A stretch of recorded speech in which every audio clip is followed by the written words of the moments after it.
The world burned long before the first orbital shell struck its crust. The sky was already split open, crimson and black, as if the heavens themselves had bled dry. On the streets, the air tasted of promethium and regret. Ash fell like slow, deliberate snow, settling over the faces of those who no longer ran. They had heard the word whispered by Vox and priest alike. Exterminatus, the final benediction of the Imperium. No appeal, no mercy, only cleansing fire. I remember that night, or perhaps I remember the echo of it, the way the last broadcasts sounded before silence claimed them. Children crying beneath broken Aquila banners, soldiers lighting their final Elo sticks beneath the glow of orbital bombardment warnings, priests reciting catechisms to the Emperor, not as faith, but as apology. It was not war anymore. It was aftermath awaiting confirmation.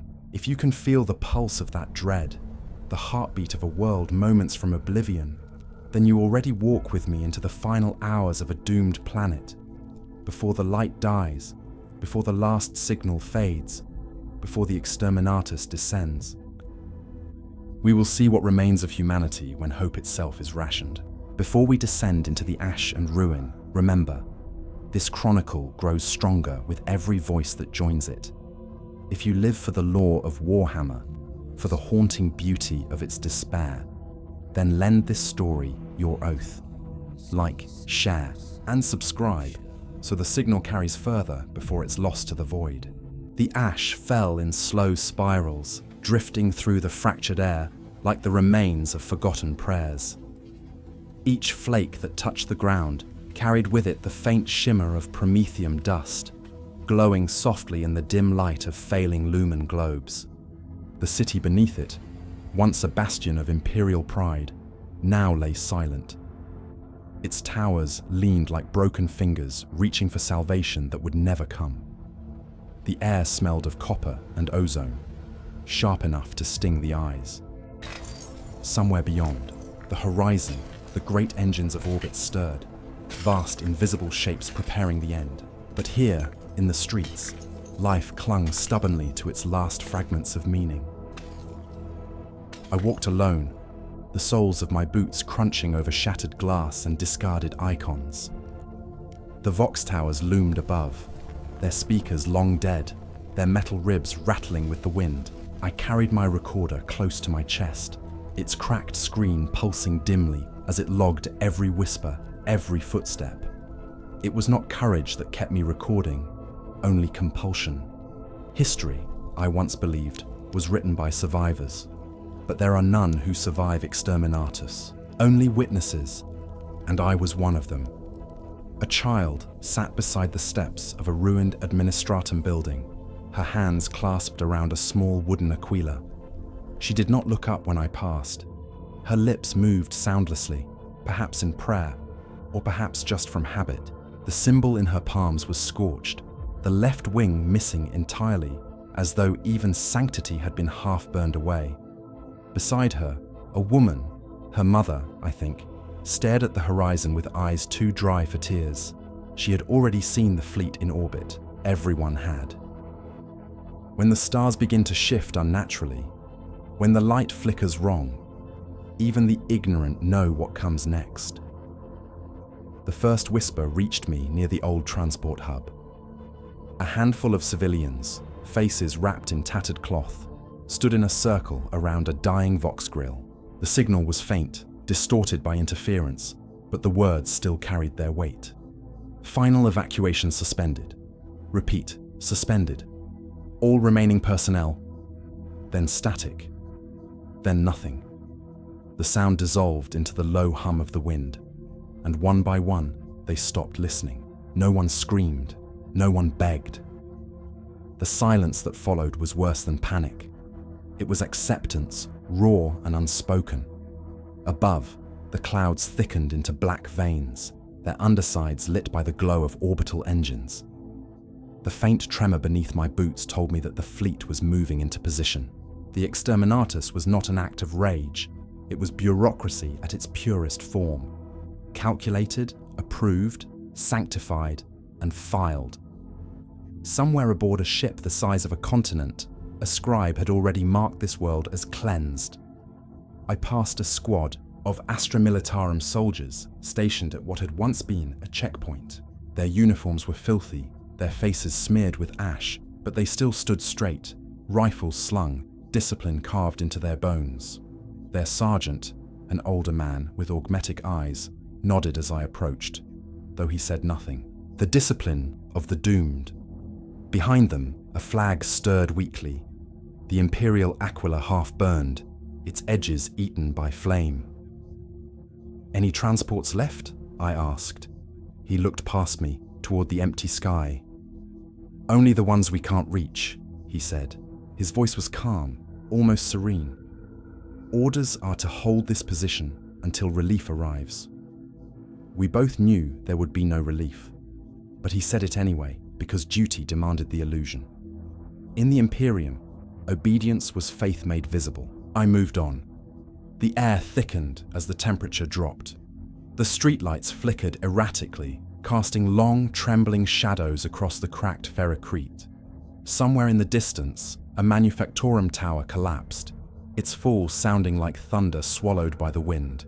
The shockwave rolled through the street, stirring the ashes into a pale storm. At the end of the avenue, a bell began to toll, slow, uneven, its tone warped by heat and distance. It came from the great cathedral, its spire now split down the middle like a cracked tooth. The sound carried over the ruins, mournful and deliberate, as though time itself were counting the final hours. Around me, people paused, lifting their heads to listen. For a moment, even the wind seemed to hold its breath. And then, in that breath, I understood. The silence wasn't the absence of sound. It was anticipation. Every being in this dying city, from soldier to orphan, was waiting for the first siren, the one that would tell them the heavens had opened, waiting for confirmation that their faith, their empire, their lives had reached the last page of the ledger. I turned my recorder toward the bell tower, letting it capture the sound as the final note faded into the static hum of the air. When it stopped, there was only the whisper of ashes falling against stone. Above, the first flicker of light tore across the night, a streak too straight, too bright to be natural. The heavens had spoken. Exterminatus was no longer rumor. The sirens began. The sirens rose in layers, a braided wail that wound through alleys and over plazas until even the stones seemed to vibrate.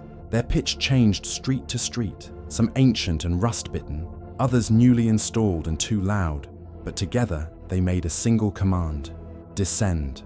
The air itself seemed to lean in the direction of the underhabs, tugging at coats and banners with a conspirator's hand. People moved without speaking. They had practiced this in drills when they still believed drills mattered. Now the movements were slower, more mindful. Each person understood that whatever they carried would be the last thing they owned. The scent arrived with the wind that followed the sirens, sharp, metallic, and clean in the cruel way solvent is clean. Ozone pushed into the city like a tide. It coated the tongue and made breath taste like a coin. Somewhere above the cloud cover, something vast had opened. I pictured charged particles flaring along the edges of a ship's void shields, and imagined the heat of their glow washing down the sky. I remembered the manufactorum rooftops in better days, when workers would climb to watch troopships break atmosphere, cheering as if heroism could be seen with the naked eye. No one looked up now. To look up was to stare at the verdict. A procession crossed my path. A handful of ecclesiarchy acolytes in soot-streaked robes, followed by a servitor pushing a reliquary cart on squealing wheels. The servitor's vox grill stuttered part of a litany with each rotation of its cracked treads, a thin chant caught between misfiring circuits. One acolyte recognized my recorder and pressed a knuckle against the casing as if blessing it. He did not ask what I would do with the words I took. He knew that words have no purchase on flame. Even so, he smiled as if the act of speaking into a data slate could anchor a soul. The Astra Militarum checkpoint behind me had dissolved into a moving line. Soldiers shepherded civilians toward an access stair that led into the transit sublevels, guiding with gloved hands rather than the ends of rifles. Faces passed me in blurs of ash grey, eyes bright from the cold bite of the air. The Vox officer I had heard earlier stood under a cracked arch, repeating channel checks to frequencies that would never answer. He kept the ritual because rituals keep men upright. When he finished, he met my gaze and gave a small shrug that said, more clearly than any confession, that he knew he was speaking to ghosts ahead of time. We entered the stairwell in pulses as the crowd allowed, stepping down into a darkness broken by intermittent lumen strips. Each flicker smeared the world into a series of still images. A child clutching the sleeve of a stranger, a worker's hands black with oil gripping a satchel, the side of a trooper's helmet scratched with a loved one's initials. The further we descended, the warmer the air became, tinged with the breath of many, heavy with the smell of dust, stirred from years of neglect. The sirens bled through the concrete as a distant moan, as if the city itself lay wounded and could not decide whether to live. A tremor rolled through the stairwell, subtle at first, then strong enough to knock a few people to their knees. Someone cried out, and for a heartbeat the crowd froze as one body, collective instinct measuring whether the quake had a second edge. It passed.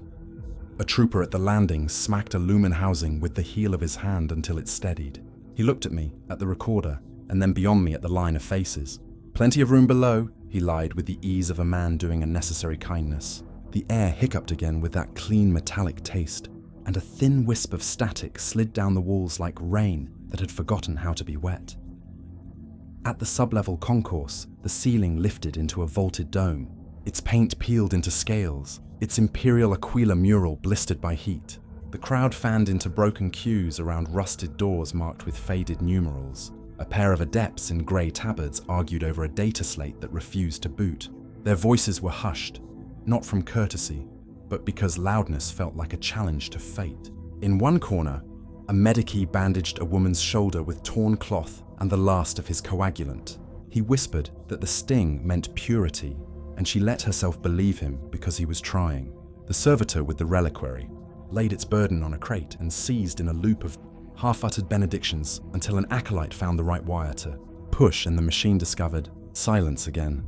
I drifted toward a maintenance hatch where a draft flowed upward, cool and steady. There, a man in a worker's vest pried open the panel with a pry bar, teeth bared in effort. Secondary chutes, he grunted when he saw me watching.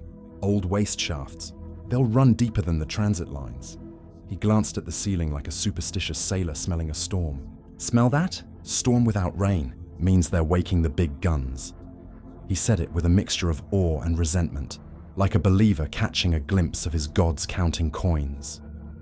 My recorder hissed as a band of interference swept the concourse. For a moment, the static resolved into a voice from nowhere and everywhere, a clipped tone repeating a string of authorization codes that meant nothing to anyone here, but signified everything. The crowd turned as one toward a speaker that had not worked in years, because hope is a muscle, and it flexes even when broken.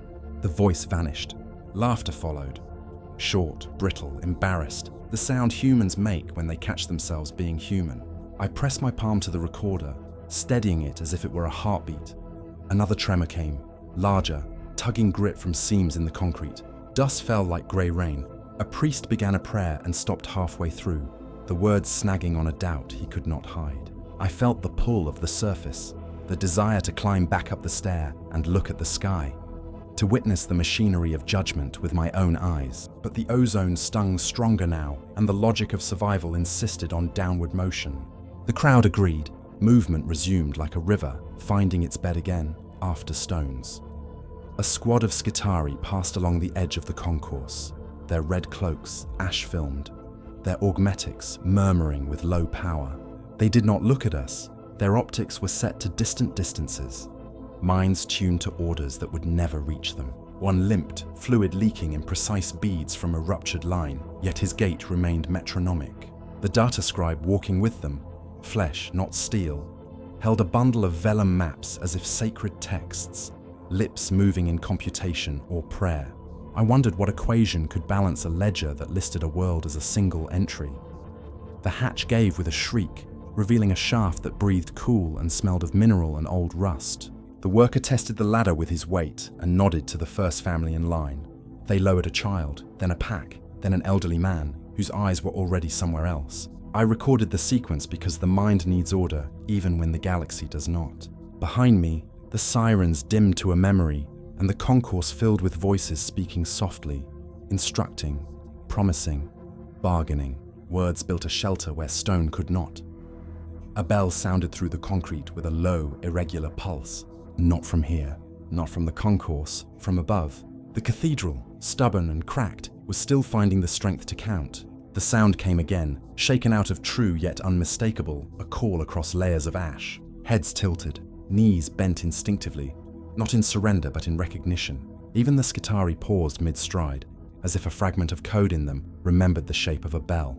The ozone thickened until breathing felt like swallowing sparks. The draft at the hatch reversed for a heartbeat, as if the planet itself inhaled in fear. A child asked his mother why the sky was ringing. No one corrected him. I tucked the recorder closer, feeling its heat against my ribs, and stepped toward the hatch with the others, the bell's uneven toll guiding us like a star distorted by fog. The city above was lining up its last notes. Somewhere, an officer lifted a hand that would fall again in a final order. Somewhere a finger hovered over a rune that would darken with touch. Somewhere between those somewheres, a world held its breath. The bell did not stop when the sirens ended. Its uneven rhythm lingered, folding itself into the air like the slow breath of an exhausted world. Every strike was softer than the last, as though the metal were losing the memory of sound. In the concourse, the crowd had gone still again, listening. Even the machines seemed to hold their whirring tongues. For one fragile moment, everything below and above the stone listened to that failing heartbeat. Then the ground began to speak. A low, crawling vibration crept through the walls. Dust sifted from the seams and the lights dimmed. Somewhere far above, a weapon the size of a mountain was turning toward us. The people in the queue moved faster without meaning to, a new instinct replacing the old one. The priest, who had been kneeling beside the reliquary, rose and began to whisper the benediction of the departed. Not as sermon, but as apology. His words trembled on the edge of audibility. A thread of faith stretched thin across the gulf. I stepped back toward the stairwell and looked up through the darkness. A thin shaft of orange light ran down from the surface, pulsing with dust. In it floated motes that glowed and vanished.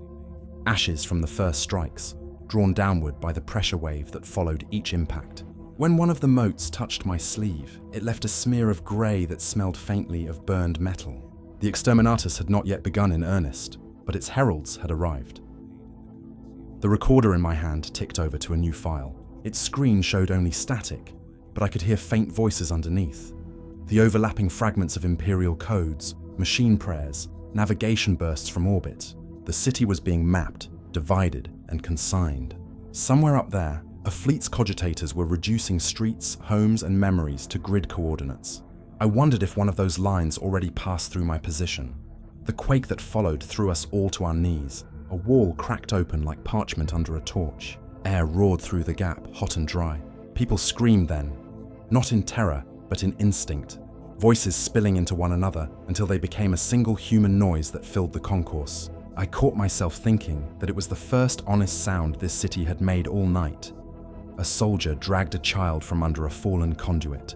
The boy's face was grey with dust, his eyes wide and unblinking. The soldier pressed his respirator to the child's mouth, exhaling into it until the boy coughed and drew a ragged breath. When he turned, I saw that the soldier's own mask was cracked, filters hissing uselessly. He smiled at the child anyway and told him to stay near the priest. The man's voice was calm, as if he had already rehearsed this ending many times. We regrouped near the maintenance hatch.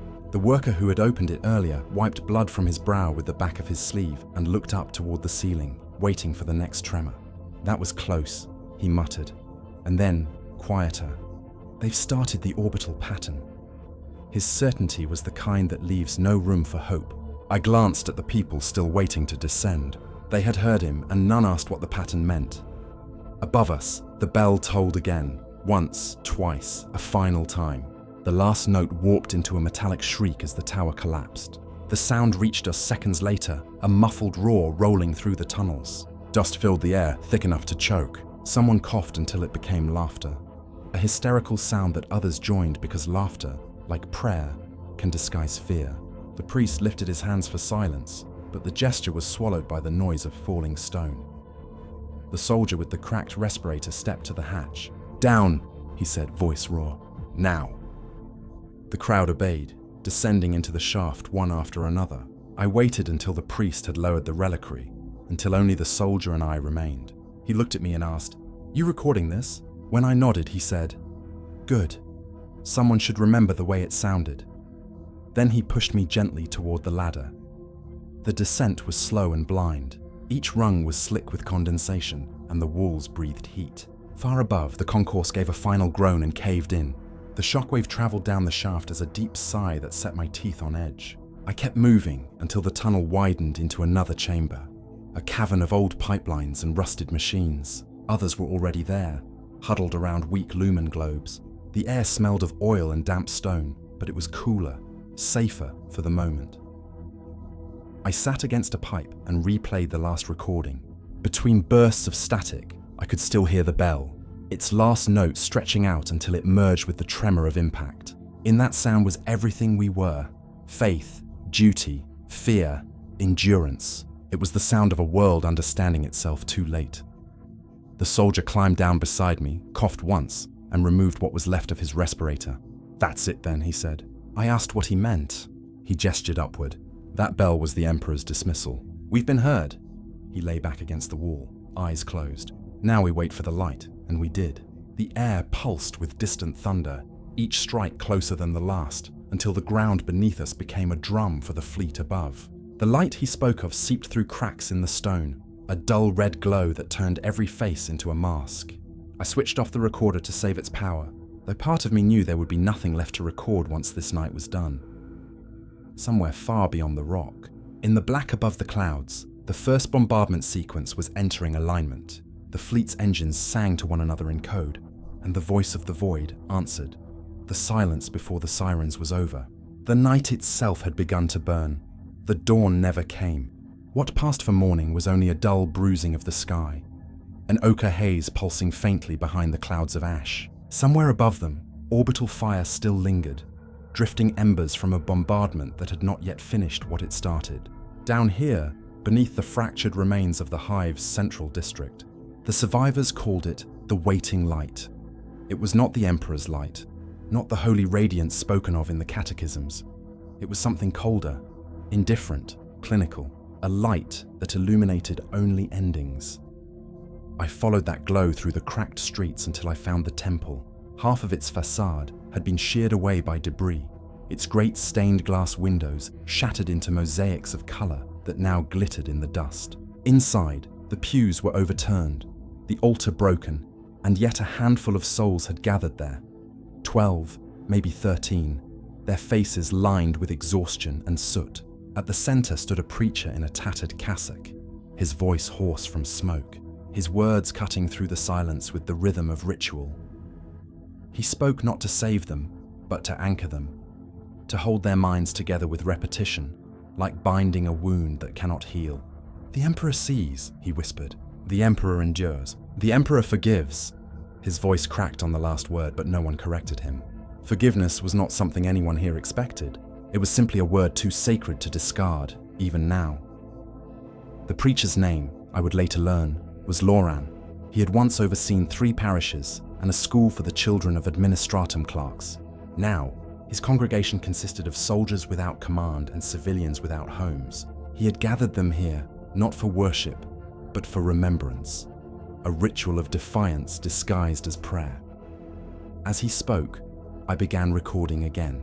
The Vox crackled slightly, its lens struggling to focus in the dim light. Loran's voice was steady now, as if reciting from memory. "The Emperor protects, but protection is not the sparing of pain. It is the endurance through it. We are his endurance. We must be." A murmur passed through the listeners, a ripple of agreement mixed with something heavier.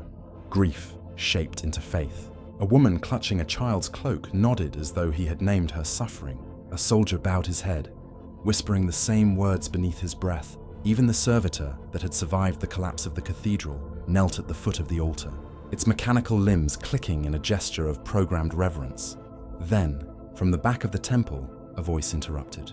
"If he protects," a man said, "then why are we still here?" The speaker stepped forward, a miner by the look of him, still wearing his filtration mask around his neck. His tone was not angry but hollow, the sound of a man whose faith had calcified. "You tell us to endure, preacher, but endure for what? For who? The ships are gone. The banners burn. What is left to serve?" The preacher turned toward him slowly, the light from the broken roof outlining his profile in gold dust. For a long moment he said nothing. Then, "We serve because that is all we have ever done." It was not an answer, and everyone knew it. But it was honest. The miner sat down, the strength leaving his body like air escaping a cracked tank. Outside, the wind shifted, carrying the faint sound of distant bombardment. Long, rhythmic detonations that rolled across the horizon like thunder. The temple's cracked pillars shuddered with each impact, and tiny fragments of glass fell like rain. Loran raised his voice to match the rhythm of the bombardment, his sermon becoming almost a chant. Each strike is a test, each tremor a question. And still we answer, the Emperor endures. I felt the vibration through my boots, the pulse of the planet's dying heartbeat. Around me, the survivors joined in the refrain, their voices a low chorus that blended with the distant thunder. It was not hope that drove them, it was inertia, a faith too old to abandon, too ingrained to renounce, even when the heavens themselves were turning against them. The preacher's words grew softer as the explosions drew closer. "Do not fear the silence," he said. "It is his breath between judgments." When the last of the bombardments faded, a strange calm settled over the ruins. The air was thick with heat and ozone, but within the broken temple there was only stillness. The preacher turned toward me, as though sensing I was not merely listening but recording. His eyes, bloodshot, weary, held mine. "You'll take this with you," he said quietly. "You'll remember how they prayed, even when there was nothing left to pray for." He stepped down from the altar and placed his hand on my shoulder. His palm was cold. "And if you speak of us, tell them this. Faith is not the promise of salvation. It is the courage to look at the sky and not turn away." Behind him, the wind moaned through the shattered walls, and I realized that the sky was changing color again, from ochre to red, from red to black. The next phase was beginning. The waiting light had become a warning glow. Outside the shattered temple, the wind carried the metallic scent of burning steel. The bombardments had paused again, not from mercy but calibration. The sky was a deep bruise, glowing faintly where orbital trajectories cut through the clouds. I followed the sound of voices toward what had once been a transit checkpoint. A half-collapsed wall marked by the faded insignia of the Astra Militarum. 4 soldiers stood watch there, their armor scorched and dented, their fatigues torn from shrapnel and heat. They were young, though the soot on their faces made them look older. Each bore the look of men who had already accepted their fate, yet still performed the motions of duty because it was all they knew how to do. A tattered Aquila banner hung from a bent pike, fluttering weakly in the wind. Beneath it, an officer sat behind a crate that served as both desk and altar, a broken Vox unit before him. He was repeating transmission codes in perfect intervals, voice calm, detached. "Command post Delta Sigma 7 requesting evac confirmation. Do you read?" "Over." He waited, then repeated the message again. There was never an answer. The other soldiers pretended not to notice the futility. One cleaned his lasgun with a rag blackened from ash. Another scribbled notes into a damp field manual as if orders might still arrive. I watched in silence until the officer looked up. His nameplate was too charred to read, but his eyes were the color of iron. "You're not from logistics," he said flatly. "No," I replied. "Archivist, Vox historian, local clearance." He gave a humorless smile. "Then you came too late. There's nothing left to archive. I record the moments before," I said. He nodded once, as if that made sense. "Before is all we have now." He motioned for me to sit. From his tone, I realized he wanted to talk, not as an officer, but as a man clinging to meaning. We had orders to hold this point until reinforcements from orbit could secure the evac corridors. That was 4 days ago. Since then, he gestured at the sky. "We're the reinforcement now." One of his troopers interrupted from behind the barricade. "Sir, seismic readings increasing northward." "Noted," the officer replied without looking. Then to me, "That'll be the primary manufactorum collapsing. They used to say that Complex could withstand a Titan assault." He exhaled through his teeth. "The Imperium builds monuments to permanence, and yet the galaxy teaches us humility every hour." The Vox sputtered, a faint crackle of static giving false hope. Every soldier turned, just for a heartbeat, then silence again. The officer didn't react. "They told us once that duty would outlast fear," he said. "They were wrong. It just learns to speak with the same voice." He reached into his coat and produced a data slate, its screen fractured but still glowing. On it was a list of names, hundreds, maybe thousands. "Evac logs," he said. "Every soul registered for extraction. The ships are gone now, but I keep updating the list." "Why?" I asked. "So that someone, somewhere, will know we remembered them." The wind shifted, carrying a low mechanical hum. The approach of engines. The soldiers tensed, weapons raised. But it wasn't an aircraft. From the smoke emerged a column of Skitarii, their optics glowing red through the haze. They passed without a word, their machine limbs moving in perfect rhythm. The officers saluted them as they went, though they did not return the gesture. "Even now," he murmured, "the machine god keeps his order." The bombardment resumed, not close, but near enough to shake the walls. The Vox officer flinched, but kept his hand steady on the transmitter. He repeated the same message again, softer this time. "Command Post Delta Sigma 7 requesting evac confirmation." The officer stood, straightening his coat as if to face inspection. "This was once the proudest regiment on the planet," he said. "The Cadian standard bearers used to pass through here. Imagine that, Cadians, real soldiers." He turned to me with a weary smile. "Tell them we stood to the last. Tell them the line never broke." "I will," I promised. Another explosion lit the horizon, painting the ruins in orange light. For a moment, it looked almost beautiful, like a sunrise seen from the wrong side of time. When the smoke settled, the Vox finally emitted a sound. A single burst of static shaped into a wordless tone. Every man froze. It wasn't a message. It was a confirmation ping, the kind used before orbital fire authorization. The officer stared at the Vox, understanding dawning like a slow sickness. "They've marked the grid." He looked back toward the temple, where faint hymns still echoed through the ruin. "So be it." He reached for his sidearm and placed it gently atop the crate. "If this is where we end as the Emperor's memory, not his mistake." He sat, folded his hands, and closed his eyes. The others followed his lead.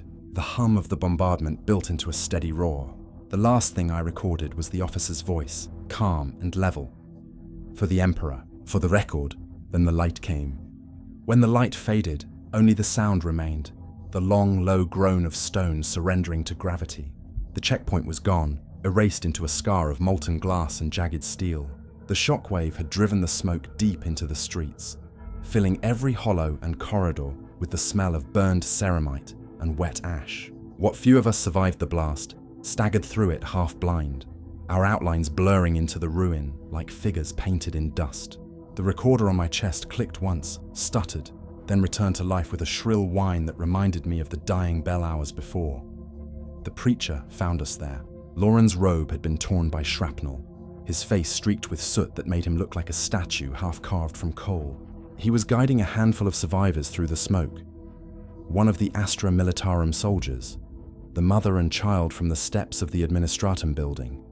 2 adepts in blood-stained tabards. They moved with the quiet of people who had seen everything worth shouting about. He saw me and nodded, his expression caught between relief and grim recognition. "The Emperor grants endurance," he said. It was less a greeting than a reminder. I followed them back toward the temple, though I already knew what I would find there. The roof had caved in, and the altar lay in pieces across the nave. Yet even in ruin, the people had returned. Maybe they came seeking shelter, or perhaps there was comfort in dying where they had last prayed. Either way, they gathered again in the half-light, faces turned toward the pulpit where the preacher stood amid the smoke. "The Emperor sees," Loran said. His voice echoed strangely off the fractured stone. "The Emperor endures, but he is not the fire that spares. He is the fire that purifies." The soldier from the checkpoint, his uniform still smoking at the edges, shifted uncomfortably. "And what if there's nothing left to purify?" Loran did not look at him. "Then we are the ash that feeds the next flame." The words rippled through the crowd. Some bowed their heads, others stared at him with hollow eyes, caught between belief and despair. The mother clutched her child tightly, whispering a prayer I could not hear. The adepts began to hum the canticle of the penitent, their voices trembling as they recited the old words. "From ruin, order. From order, light. From light, truth eternal." I set the recorder on a cracked pew and let it capture the sound. The mixture of hymn and distant bombardment blended into something almost beautiful. A harmony born of destruction. For a moment, even I felt the pull of it. There was power in their surrender, a kind of dignity that came not from faith itself, but from refusing to die without it. Then the walls shook again. The bombardment above shifted closer. Dust fell in curtains from the ceiling, coating us in grey. Someone began to cry, quietly at first, then louder as the vibrations built. The preacher raised his arms, trying to calm them, but his voice was lost beneath the thunder. The soldier stepped forward, his face twisted with grief. "Stop lying to them!" he shouted. "He doesn't see us. He never did. This isn't judgment, it's neglect." The cry tore through the congregation like a blade. The preacher froze. For a moment, I thought he might strike the soldier. Instead, he lowered his arms and said softly, "Perhaps you're right, but even neglect can be holy if it ends the pain." A silence followed, deeper than the quake, heavier than the ash. The soldier sank to his knees, shoulders trembling. Loran stepped toward him, rested a hand on his head, and whispered something I couldn't hear. Then he turned back to the rest and said, "If we are to die, let us die as we lived, obedient in form, even if faith has fled the heart." He began the benediction of release, the final rite reserved for those beyond salvation. The words came slowly, fractured by exhaustion. "From the burden of flesh, deliver us. From the weight of memory, free us. Let our names be written not on stone, but on the wind of his breath." The congregation joined him. Their voices rose and fell like a tide, blending with the distant thunder of orbital fire. The smoke thickened, curling around the broken pillars like incense. When the final line came, the preacher's voice faltered, and when the light returns, he hesitated, eyes lifting toward the fractured roof, where the glow of the Exterminatus burned faintly beyond the clouds. "May it remember that we were here." The moment held, suspended between ruin and revelation. Then the temple's remaining spire collapsed, and the light swept through the smoke like a blade. When I opened my eyes again, there was no more chanting, only the crackle of flames and the soft ticking of the recorder. In the distance, the sirens began once more.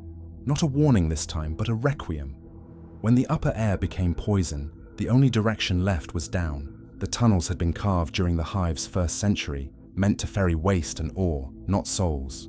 Now they served as arteries for the dying world's last heartbeat. Each step into them felt like being swallowed by the planet itself. Stone pressing close, air thick with the smell of rust, damp, and burnt insulation. The surface bombardment still reached us as a deep, rhythmic pulse. Every tremor shook dust from the pipes in a slow, grey rain that settled on our hair and tongues. I led a line of survivors through a maintenance corridor that slanted ever deeper. My recorder's light bobbed against walls scrawled with litanies and evacuation numbers long obsolete. Someone ahead whispered prayers into the dark, the words breaking apart like bubbles on water. The child from the temple clung to her mother's hand, her eyes catching the red emergency lumen as if trying to memorize its glow. Behind us, the airlocks groaned shut. The sound echoed like a tomb ceiling. We found a junction chamber half collapsed, its floor littered with shattered conduits and the bodies of men who had suffocated before us. Their rebreathers were gone, salvaged by those who had passed earlier. A Scitarius lay among them, its augmetic limbs twitching faintly in a feedback loop. The servitor that had followed the preacher approached it and attempted to deliver a mechanical benediction, its vox repeating a phrase from the litany of function. Purpose is purity, error is sin. The irony of machines consoling one another was not lost on anyone. A miner, broad-shouldered, face streaked with grime, kicked open a hatch that led into an older transport duct. "This way," he said, voice echoing. "Runs toward the manufacturing levels. Might be safer there." We followed. The air grew hotter, carrying the tang of old oil and static electricity. Pipes hissed softly, bleeding steam in intervals like sighs. The deeper we went, the less the war above felt real, replaced by the intimate claustrophobia of survival. At a rest platform, we halted. Loran the preacher had stayed on the surface. His followers looked lost without his voice. The soldier who had once questioned him took his place by necessity, adjusting the cracked respirator that hung around his neck. "We'll move in shifts," he said. "No one wanders alone. There are stories about these tunnels." "Stories?" I asked. "Ghost systems," he replied. "Servitors that kept digging after the Hive was sealed, whole work crews erased from the census." He tried to laugh, but the sound caught in his throat. The others didn't react. Superstition had become its own form of oxygen. No one dared breathe too deeply of it. We continued downward until the tunnel opened into a vast chamber, a manufacturum sub-bay abandoned decades ago. Rows of dormant machines lined the walls like sleeping beasts. Their surfaces were coated in soot and fungus, but a few still hummed faintly, powered by forgotten generators buried below. The space was warmer, lit by a dull crimson from coolant leaks that glowed like veins. It felt alive. We made camp among the machines. The mother and child rested near a defunct forge. The miner inspected a vent line for clean air. I sat beside a conveyor belt and turned on the recorder. Its red eye blinked, painting small circles of light on the metal. Sub-level 9 under Hive Dominus, I whispered into it. Survivors 15. Atmosphere marginal. Morale undefined. The sound of my own voice startled me. Down here, language seemed intrusive, like a foreign element introduced to a closed system.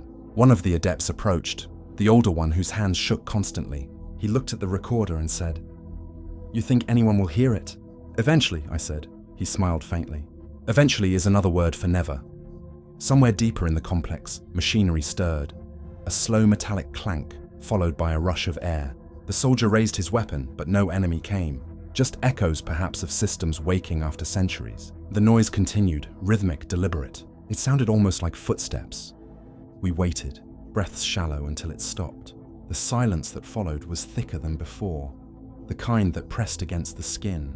The child whimpered softly. Her mother stroked her hair and began humming a tune too old to belong to this millennium.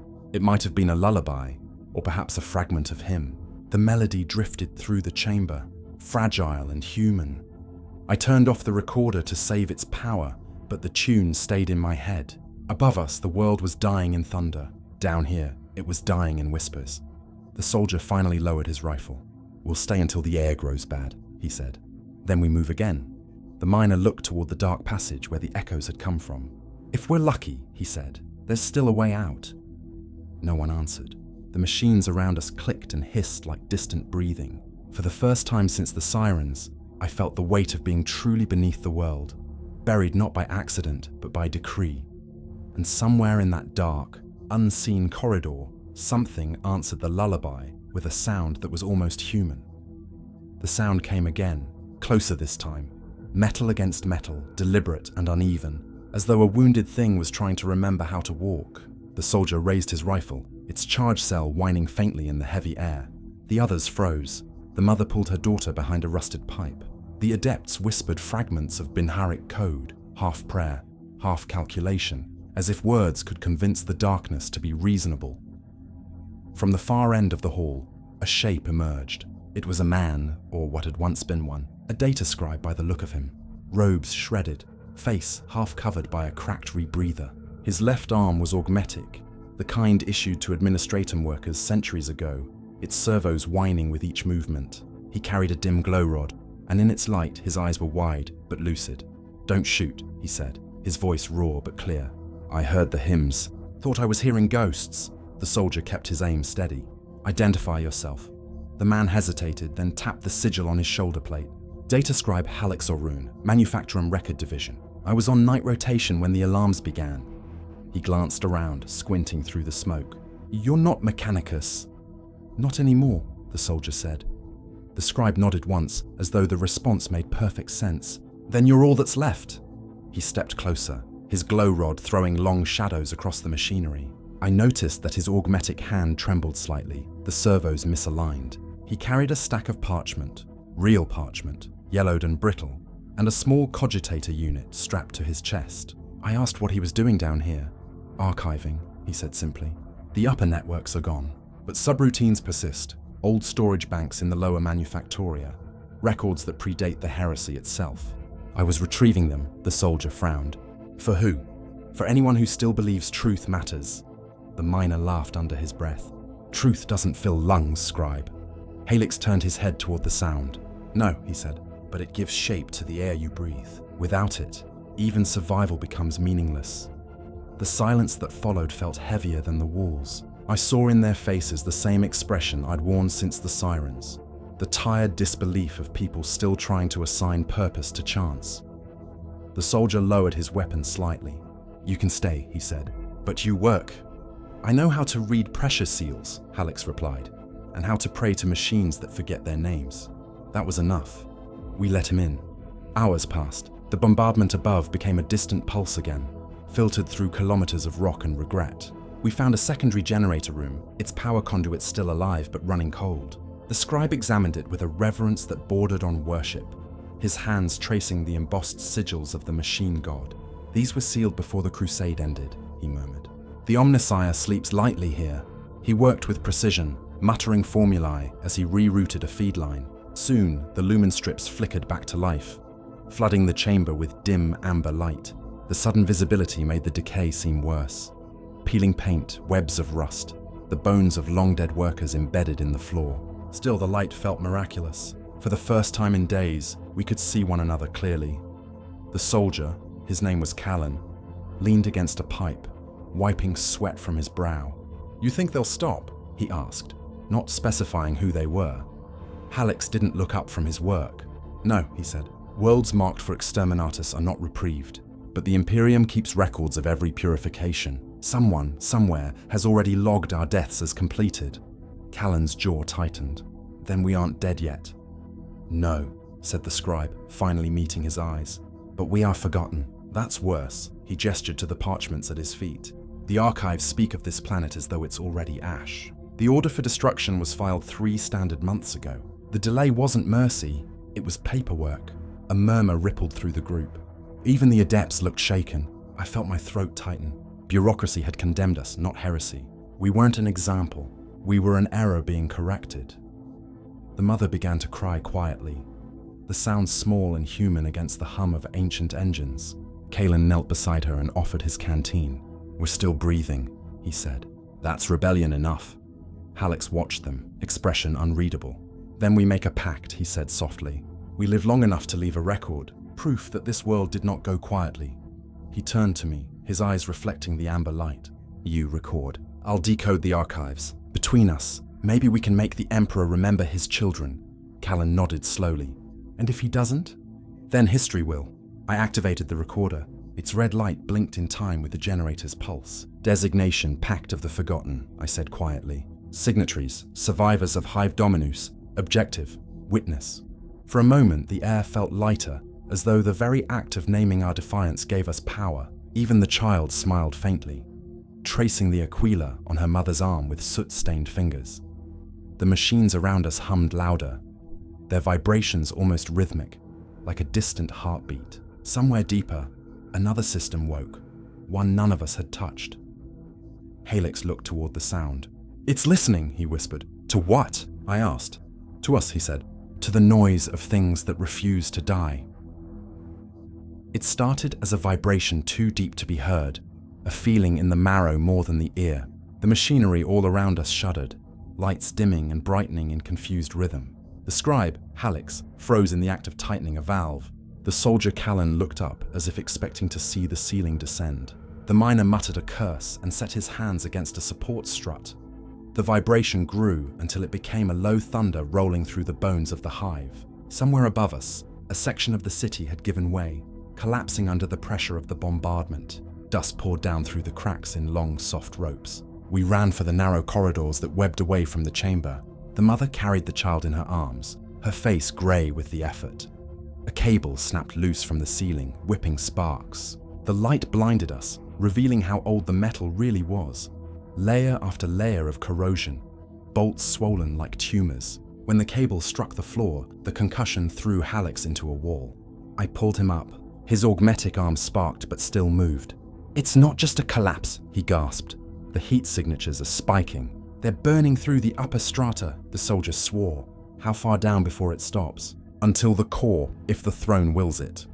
There was no time to argue theology. We followed the miner into a service duct marked with hazard runes. The walls narrowed until we had to crawl, packs scraping, our breath fogging in the air.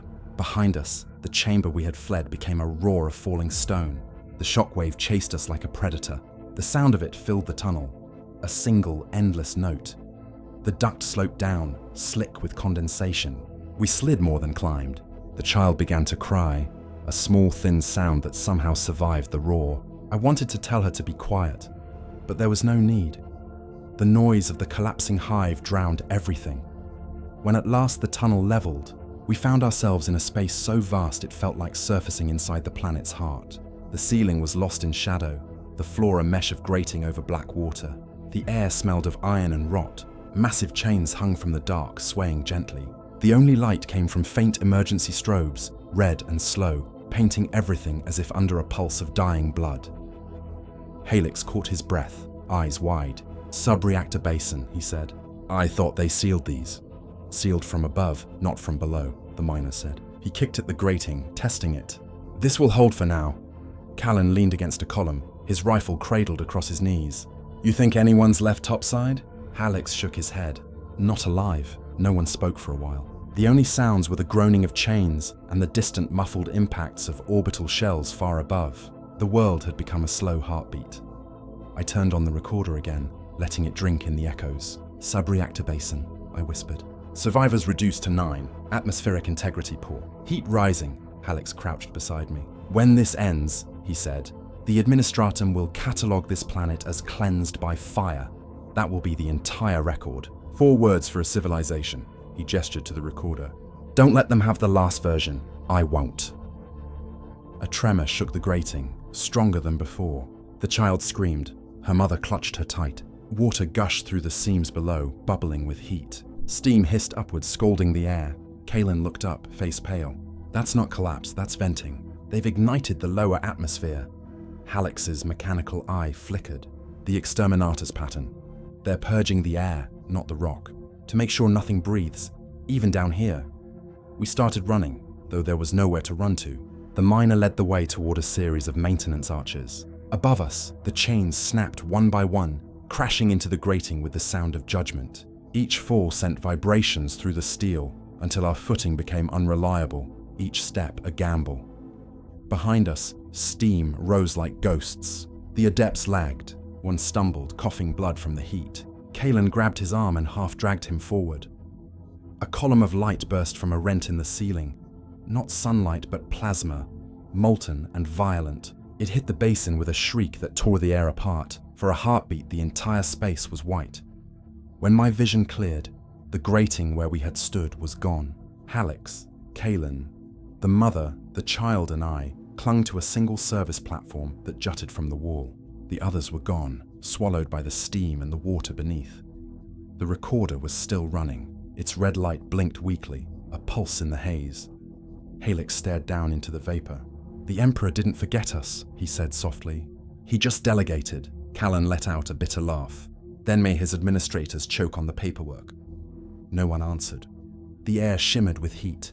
We could go no lower. Above us, the bombardment roared on, steady as breathing. I raised the recorder and spoke into it. "The world is ending by procedure." A crack split the ceiling, sending a rain of molten dust. The light poured down, wholly in its indifference. The soldier crossed himself, the scribe bowed his head, and I closed my eyes. The last thought that passed through me before the world broke open was simple and without faith. We were witnesses. Above the clouds, the fire looked like art. From orbit, the dying world turned slowly, its surface pulsing with lines of molten red where the crust had split open under bombardment. Each detonation was deliberate, placed according to sacred geometry, perfect circles of destruction radiating from designated population centers. To the eyes of the Adeptus Mechanicus aboard the fleet, it was not death but design. They called it purification. The glory of terror moved on a steady course across the upper atmosphere, its hull reflecting the color of the inferno below. Inside its command sanctum, the air smelled of incense and ozone. Choir servitors chanted binary psalms in unison, their mouths wired to the vox relays that carried the cadence of Exterminatus protocols. The order had come from the Ordo Hereticus 3 standard hours ago, signed and sealed by an inquisitorial sigil that permitted no refusal. Once such a seal was broken, mercy became heresy. Commander Athion stood before the viewport, hands clasped behind his back. His reflection floated over the burning planet, ghostly and insubstantial. He had overseen 4 purges in his lifetime, each executed with the precision expected of the Imperium's hand. Yet this one felt different. Perhaps it was the name of the world, Dominus, a word that meant master. Perhaps it was the whisper that had followed the order, unspecified contamination, full sterilization required. He had learned not to ask questions about classifications like that. The questions had their own casualties.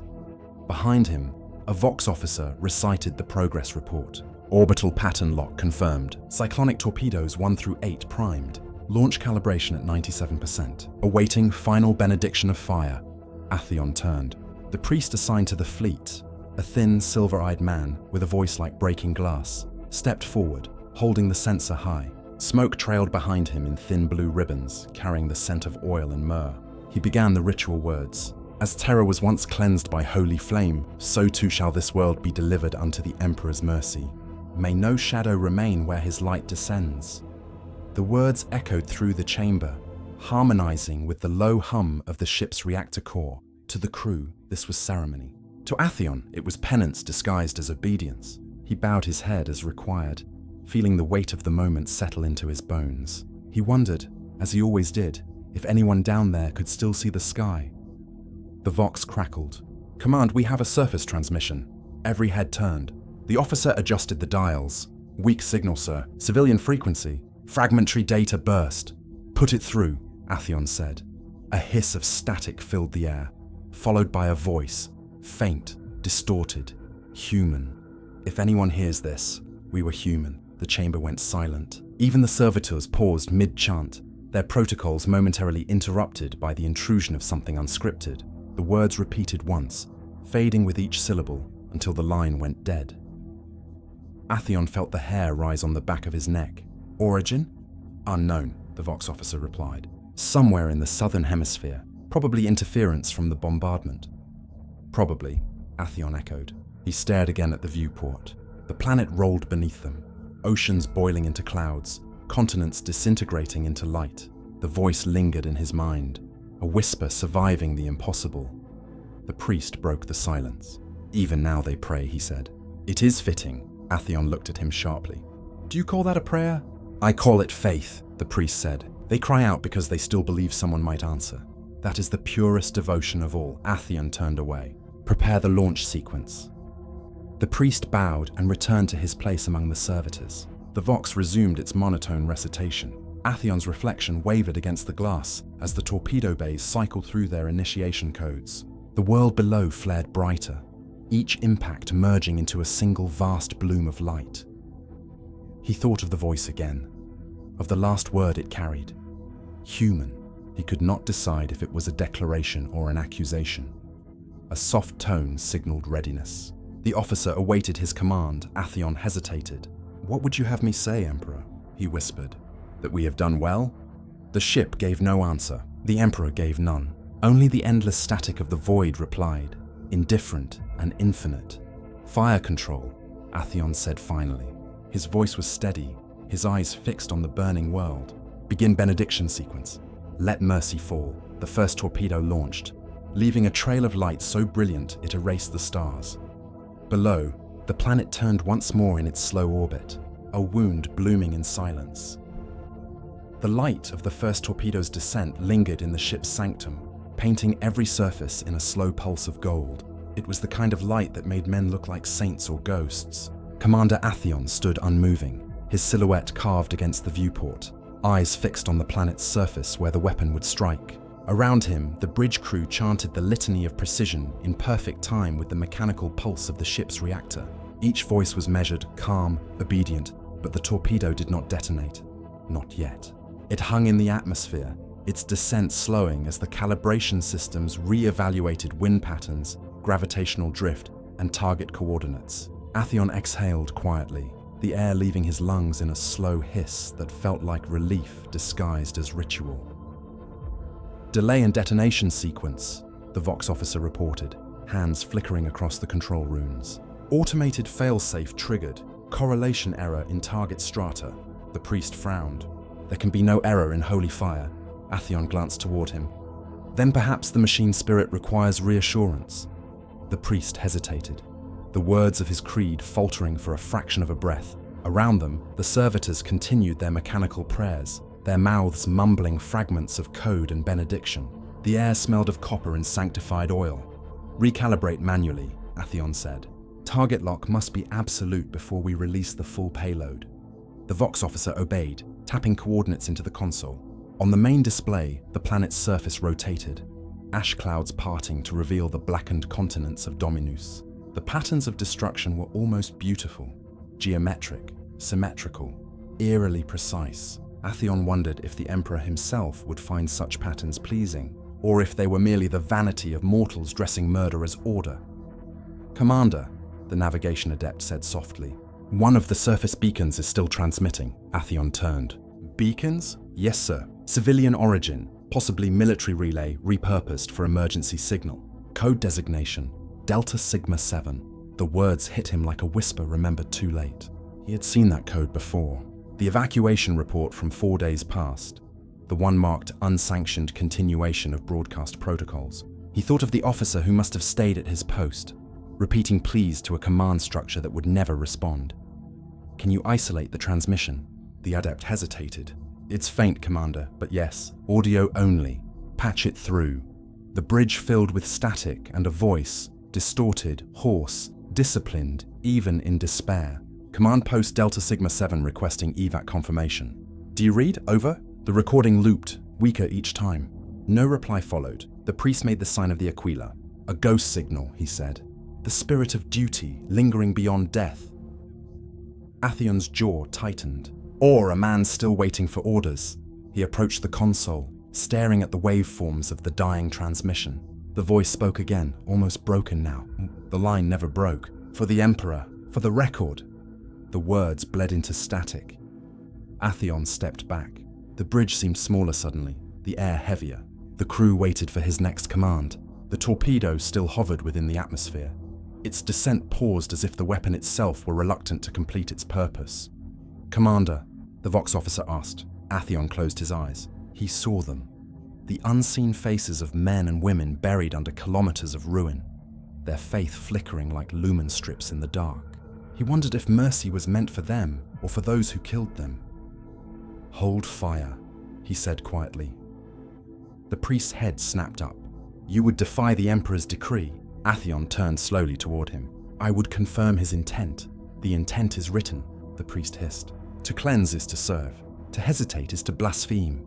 Atheon's voice did not rise. "Then consider this blasphemy my prayer."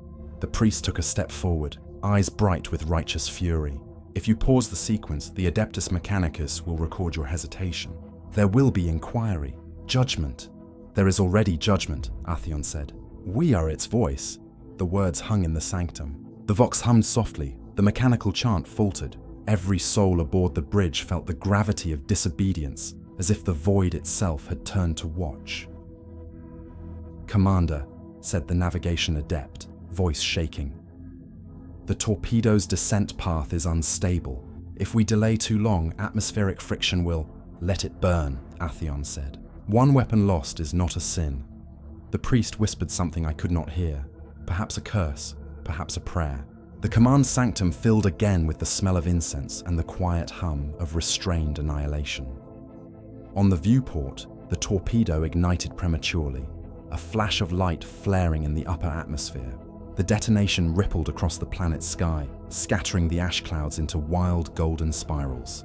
For a moment, the world seemed alive again, glowing, breathing, defiant. Atheon stared into that false dawn and whispered, "Maybe this is what mercy looks like. Hesitation enough for someone to breathe once more." Then the fleet's Vox network came alive with a new voice, cold and absolute. "By order of the Ordo Hereticus, fire sequence override engaged." The command tone was unmistakable. Above him, the ship's sigils turned crimson and the launch bays began to cycle open. The Emperor's silence was over. Judgment had found its voice again. The sanctum dimmed as the override command sank its teeth into the ship's systems. Holy runes flickered from amber to red. Incense smoke trembled in the sudden vacuum hush of power rerouting through the decks. Atheon's ears filled with the low hum of reactors climbing toward release. The ship no longer needed him. The Exterminatus sequence had been claimed by higher authority. The priest smiled without joy. "The Emperor speaks," he said. "You are relieved." Atheon kept his gaze on the viewport. "No," he murmured. "He doesn't speak. He never has. We speak for him, and sometimes we mistake the echo for a voice." He could feel the crew watching him, afraid to move, afraid to pray. The command channel chimed once, flat and absolute. Confirm fire authorization. Somewhere in the bowels of the ship, cyclonic torpedoes adjusted their aim. The machine spirits purred like beasts scenting blood. "Commander," the Vox officer whispered, "if we don't respond, the fleet will assume corruption." Atheon turned, slow, deliberate. "Then we will answer." He crossed to the primary console and keyed the interfleet line. "This is Commander Atheon, Glory of Terror. Authorization Omega Primus. Fire sequence acknowledged." His voice was steady, ritual perfect. "May the Emperor receive what is his." He closed the channel before the priest could speak. The launch codes scrolled across the display, sacred numerals that glowed with the color of molten metal. One by one, the weapon icons turned from dormant grey to living gold. Around them, the ship vibrated as torpedo bays opened their armored throats. The sound was a choir of machinery, hissing pneumatics, gear hymns, the pulse of reactor hearts. Crew members began to recite the canticle of release, their voices a fragile thread against the ship's thunder. Atheon joined them under his breath, not from faith, but because silence felt too much like guilt. Through the viewport, the world of Dominus filled their vision. Its atmosphere shimmered with storms birthed by the first detonations. Oceans had boiled into glass. Mountains had melted into rivers of fire. Yet even through the ruin, small pinpricks of light still flickered. Surface reactors, distress beacons, stubborn embers of civilization that refused to go out. "Targeting confirmed," the navigation adept reported. Her voice shook only once. "Surface saturation in 12 segments. Optimal annihilation in 42 seconds. Atheon reached for the final control lever. His hand hovered above it. The priest began the invocation. In the Emperor's name, in the purity of flame, Atheon stopped listening. The voice from earlier, static-bound, fragile, replayed itself in his mind. "If anyone hears this, we were human." He pressed his palm against the control plate. The glass beneath it was warm. "Then let humanity have the last word," he said. He pulled the lever. The torpedoes fell from the ship's belly like beads from a broken rosary. Trails of white fire marked their descent. For a heartbeat, nothing happened. The bridge lights dimmed to crimson. The hum of engines deepened, and the silence stretched until it became unbearable. Then the planet bloomed. Each torpedo struck with the force of a small sun, their detonations linking into a vast lattice of light that wrapped the hemisphere. The glare filled the viewport, searing color into the crew's retinas. Shockwaves rippled through the upper atmosphere, carving rings into the clouds. For a brief instant, the world looked reborn, pure, incandescent, cleansed. The priest fell to his knees. "The Emperor is merciful," he whispered. Atheon couldn't move. The light swallowed his reflection, turning him transparent. "Mercy," he echoed. "Is that what this is?" He turned to the crew. Many were weeping quietly, their tears catching the glow. The Vox officer's hands shook as he recorded the data stream. Coordinates, yield, casualty estimates, all the numbers that would compress apocalypse into a tidy report.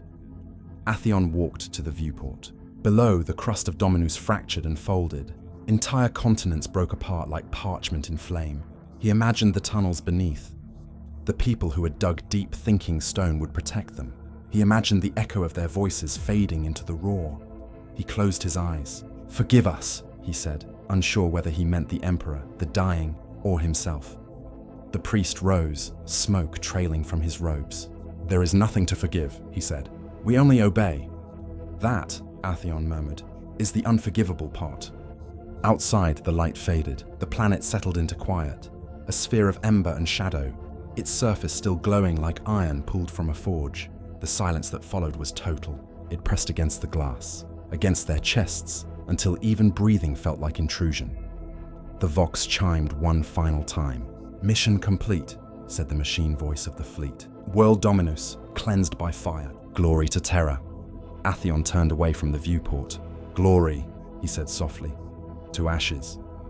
He dismissed the crew, leaving only the hum of systems winding down. Alone in the sanctum, he touched the glass once more.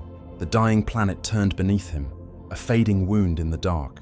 For the first time in his service, he did not record the result. Somewhere, deep in the static, he thought he heard it again, the faint echo of a human voice. "If anyone hears this, we were human." He shut his eyes and whispered back, "I hear you." The ship drifted on, its engines burning cold and holy in the void. When the light reached the caverns, it did not come as flame but as pressure, a single, blinding heartbeat that shook the bones of the world. Stone buckled inward, air vanished. The heat that followed was not the heat of fire, but of memory being erased. In that instant, everything above the subreactor basin ceased to exist, folded into vapor and silence. Yet somehow, amid the collapse, one small light remained, a weak red pulse blinking in rhythm with a human breath. The recorder. I don't know how long I lay there. The world had stopped making sound. My ears were filled with a ringing that had no source, as if reality itself had lost the strength to vibrate. The tunnel where we'd taken refuge was half collapsed, the walls glowing faintly from residual heat. Beside me, Helix the scribe was alive but unmoving, his face lit by the recorder's flicker. The augmetic half of his body smoked softly, coolant leaking from ruptured seals. For a long while, neither of us spoke. There was no language left that fit what surrounded us. The air tasted of salt and dust, of things too ancient to name. Above us, the rock shuddered periodically, aftershocks of an event far beyond comprehension. Somewhere, deep in the planet's dying heart, the reactors were imploding one by one, singing the final hymn of industry. When Helix finally moved, it was to place his hand over the recorder. His voice was thin, mechanical now, filtered through damaged lungs. Still working? I nodded. The machine blinked once, as if answering for itself. Then speak, he said. Someone has to. It took effort to find my voice. This is... Record continuation, I said, the words coming out raw. Sub-level survivors, 2 confirmed, possibly none. Surface contact lost. Atmospheric integrity, irrelevant, I swallowed, the axe scraping like sandpaper. Date unknown, location unknown, but we are beneath what used to be Hive Dominus. Hallex managed a faint smile. Used to be? That's the right phrase. The silence pressed down again, heavier than stone. I could hear my own heartbeat, slow and stubborn, counting out time for a world that no longer needed it. What now? I asked, though I already knew the answer. He looked up, eyes reflecting the dull red glow of the recorder. Now we do what scribes have always done. We remember. His hand trembled as he reached for his data slate. The screen was cracked, its power nearly gone, but he still managed to open a file. Lines of text appeared, coordinates, names, fragments of liturgy. He began dictating in a whisper. Exterminatus conducted under inquisitorial decree. Subject world, Dominus. Classification, non-compliant. Contamination, unspecified. I realized he was writing the official report, the words that would replace all others. Stop, I said. That's not the truth. It's the only one that survives, he replied. I pressed the recorder closer to my lips. Then let this be the counterpoint.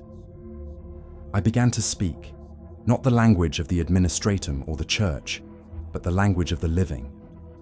I spoke of the people I'd seen in the streets before the sirens, of the child clutching the broken Aquila, of Loran's sermon echoing through the smoke, of Callan's cracked respirator and his last defiant smile. I described the color of the ash and the sound the bell made when it finally broke. I described how the sky had looked before it fell apart, how beautiful it had been, even as it betrayed us. Helix listened in silence. His mechanical eye flickered once, then steadied. When I finished, he reached over and touched the recorder with his good hand. That, he said, is a better kind of truth. The rock above us groaned, a deep sound that felt like a closing door. The temperature was rising again. Our time was short. Hallex leaned back against the wall. When the transmission ends, route it to open bandwidth. Let it bleed into the void. Maybe someone will hear it. Someone? He smiled faintly. Anyone. He closed his eyes. His breathing slowed, then stopped, the mechanical parts of his body twitching once before going still. I sat beside him, too tired to grieve, too stubborn to stop. The recorder's light pulsed, waiting. This is Archivist Mariel, last of Hive Dominus, I said, my voice steadier than I felt. If anyone hears this, we are not heretics, we are not lost. We are the proof that faith survives even in silence. That duty, however twisted, was still born of hope. I paused, listening to the hum of the dying world. If anyone hears this, remember us. Not as ashes, but as witnesses. The ground trembled again. The recorder's screen flickered. I placed it gently on the floor and whispered one final sentence. Let this be our prayer.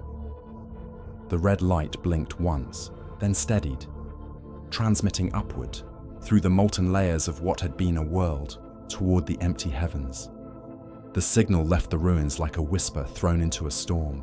It climbed through cracks and boiling air, through strata of stone turning to glass, through the flicker and hum of dying reactors. For a few heartbeats, it found purchase in the lattice of broken Vox networks and relay towers still clinging to their old purpose. Then it was free, rising into the dark. I did not see it go, but I felt the tremor pass through the rock, a pressure easing as if the planet had exhaled its last confession. The recorder's light dimmed from red to amber. Transmission engaged. I leaned against the wall beside Halix's body and closed my eyes. The heat pressed against my face. Each breath came shallower, tinged with iron and smoke. Above me, the world was dissolving. The thunder of bombardment had changed pitch. It was softer now, like surf retreating from a shore it had already claimed. I imagined the clouds peeling away, revealing the black hulls of the fleet glittering against the void. I wondered if they could see their own reflection in the molten seas below, if they mistook the burning for beauty. The recorder crackled faintly. Voices emerged, layered and broken. Fragments of other signals, civilian, military, forgotten, echoed across the dying frequencies. Each burst lasted only seconds, like ghosts gasping for air, requesting clearance for evac shuttle 9. Coordinates lost. Faith is endurance, brothers. Faith is endurance. If the Emperor wills it, we will. Static consumed them all. I realized then that the recorder wasn't alone. Hundreds, maybe thousands of similar devices were still transmitting across the planet, each one a dying heartbeat. Together they formed a kind of chorus, disjointed, tragic, human. For a moment, I could almost believe the Emperor might hear it, not as prayer or defiance, but as the simple sound of his creation refusing to vanish quietly. The air shimmered. Dust fell in gentle waves from the ceiling. I thought of the city above, the temple, the soldier's post, the streets filled with ash. Somewhere in the ruins, the bell that had once marked the hours might still hang, half melted, half holy. The memory of its toll carried me through the noise. I turned the recorder toward myself. The transmission is unstable, I said softly. Atmospheric resistance extreme, but the signal continues. It must. My voice sounded distant, flattened by the machine. We've become an echo now, a pattern in the static. Perhaps that's enough. Perhaps eternity is only repetition. My throat tightened. I thought of Halix's words. Truth giving shape to the air we breathe. The air was nearly gone now, but I kept speaking. To whoever finds this, know that we were not faithful out of blindness. We obeyed because obedience was the last form of love left to us. The temperature was climbing fast. The glow through the cracks had turned from red to white. Somewhere far below, the subreactor basin must have breached, flooding the tunnels with light and molten gas. The edges of my vision shimmered. The recorder hummed, steady and patient, as if it understood that every second mattered. Then, through the static, a new sound cut in. A voice, distant yet clear, speaking from the void above. It was male, disciplined, trembling. If anyone hears this, we were human, Athion's voice. The commander who had watched us burn had sent his own confession into the dark. It reached me now, delayed by the vastness between us. The same words that had haunted his bridge returned to the place where they belonged, the ground he had destroyed. I smiled despite the heat. We hear you, I whispered. The recorder blinked as though in agreement. Its transmission light flickered faster, feeding the words into the storm. The signal twisted upward through the burning atmosphere, climbing toward the fleet that had already turned away. The moment the last torpedo struck, the recorder's casing split from the heat, but the diode kept flashing, sending fragments of my voice, Halix's silence, Athion's remorse, into the endless dark. For an instant, before the rock collapsed, I thought I heard an answer, a faint resonance returning through the static. Not words, only a tone like a bell struck underwater. Maybe it was interference, maybe it was acknowledgement. The cave began to fall apart around me. I pressed my palm against the recorder one final time and breathed into it. We are still here. Then the world exhaled, and everything became light. Far above, in the black between stars, the signal continued, weak, persistent, alive, an ember of humanity adrift in the Emperor's silence. There is no sky anymore, only a red horizon turning slow circles above the molten air. The planet has stopped sounding like a planet. It sighs, it whispers, it breaks. The rock folds upon itself, and from that wound the last of the light escapes into the void. In its wake, the signal travels, a thin filament of meaning winding through vacuum and dust. For a moment the recorder still flickers in my hand. The casing is cracked, its lens cloudy from heat, but it glows with a stubborn rhythm that feels almost like breath. I know the power cell will die soon. Every pulse it gives is a heartbeat stolen from oblivion. I press the button one last time. This is the end of the transmission, I say, though I keep speaking. There is nothing left to see, but still I speak. The air smells of iron and ash. The weight of the planet presses inward from all sides like a closing hand. Around me, fragments of the tunnel roof fall in slow motion, each piece glowing as it passes through the haze. When they hit the ground, they dissolve into dust before I can flinch. Halix's body lies beside me, half shadow, half light. The augmetic eye that once shimmered with data now mirrors only the faint red of the recorder. I find myself talking to him as if he can still hear. "You said truth gives shape to the air we breathe," I whisper. "Then let this shape outlast me." The ground trembles again. A shockwave moves through the stone, gentler this time, almost tender. The Exterminatus is complete. Above, the glory of Terra and its sister ships have begun to withdraw, their engines burning white as they break orbit. From space, they will see only perfection, a world remade into purity, its sins cauterized. The signal keeps climbing. In the void, it fragments and refracts, caught by the long-range relays that the fleet still carries, by the machine spirits that will dutifully catalogue all data they intercept.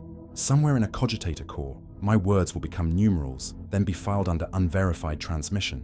A clerk on Terra will glance at the entry one day, mark it as non-essential noise, and move on. "That will be our resurrection," the recorder hisses. Static overtakes my voice. I can feel the heat closing in on my boots, creeping up the metal of the catwalk like liquid fire.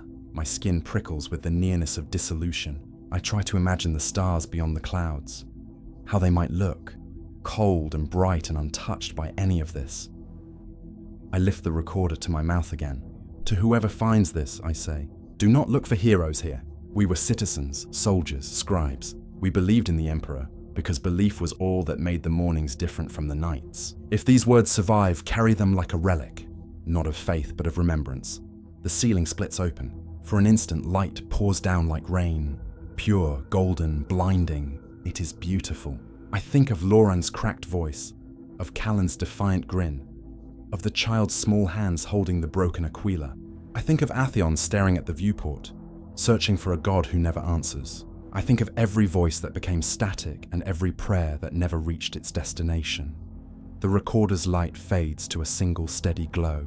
It hums once, like a held breath. I lean close to it. If anyone hears this, my voice falters, then steadies. Know that we remembered ourselves. Know that we were human. The device clicks. A spark arcs across its surface, bright enough to sear the image into my sight. Then it dies. The red light becomes darkness. The heat takes the rest of the world. The rock folds inward, the tunnel collapses, and everything is fire. Above, the signal travels still. It drifts past the retreating fleet, slips into the static of deep space, and keeps going, through storms of radiation, through the long, cold night between stars. Centuries from now, when even the name of this world has been forgotten, a data recovery servitor on some distant outpost will catch a fragment of it. A broken voice will whisper through its speaker, "If anyone hears this, we were human, and for one unmeasurable instant, the void itself will remember."